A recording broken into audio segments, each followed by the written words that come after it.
None of the recent mass shootings in the U.S. have led to any changes in gun control laws, but some people now believe that the killing of 20 children will finally spur some real action. One of them, Senator Chuck Schumer, he spoke to Bob Schieffer yesterday on Face the Nation.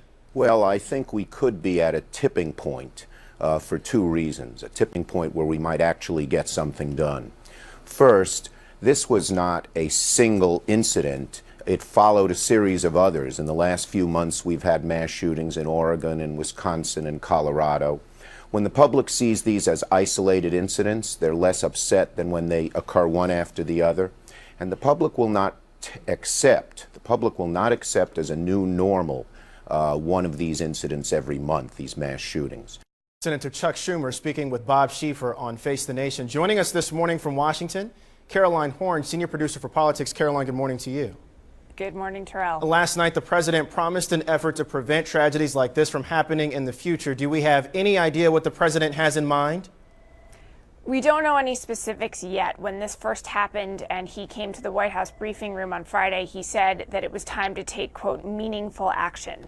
But one thing is clear, this shooting has had a profound impact on the president. As he noted in his speech, this was actually the fourth time that he has traveled somewhere to comfort and meet with the families and victims of mass shootings. Fort Hood, Tucson, Colorado, and now here in Connecticut. And he said, we cannot tolerate this anymore. That is a difference from the campaign. Right, and after that Colorado shooting, we heard the White House say that the president wouldn't introduce any new gun legislation, instead saying that he favored better enforcement of existing laws. Does his approach to this change now?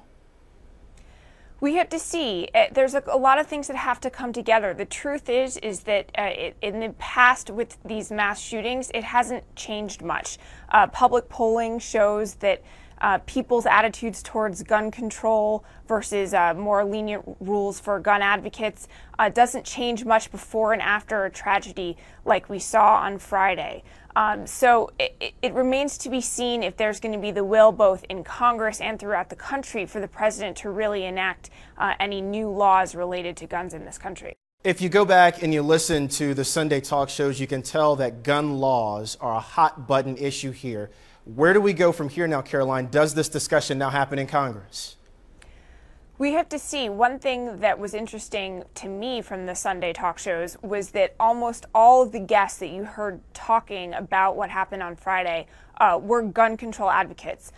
Senator Schumer in particular on CBS's Face the Nation. And for the most part, gun rights advocates have been largely silent since the shooting in Newtown. Bob Schieffer actually said on Face the Nation that every single Republican on the Senate Judiciary Committee declined to appear on the program yesterday. If we're going to see action in Congress on gun legislation or legislation related to some of these issues that come out of an event like this, we need to hear what some of those pro-gun rights legislators have to say. Where is the divide here, Caroline? What brings both sides together? A lot of folks would say this is that thing. Are you skeptical? It remains to be seen. The fundamental divide here is the interpretation, frankly, of the Second Amendment in the Bill of Rights. And do you believe that that gives you absolute rights to bear arms? Or do you believe that there are ways to restrict your ability to own a gun while not infringing on the overall idea of the right to bear arms? And one place that we might see some sort of compromise is if you look at the totality of issues that comes out of an event like this. So you saw, for example, Senator Joseph Lieberman, the retiring senator from Connecticut, talking about wanting a commission on violence. And he was talking about not just gun laws, but also mental illness, education. Those are possibly ways that you could bring in a more diverse and diverse ideological group to talk about some of these issues. Caroline Horn, CBS News Senior Producer for Politics, joining us this morning. Caroline, thank you so much. Thank you.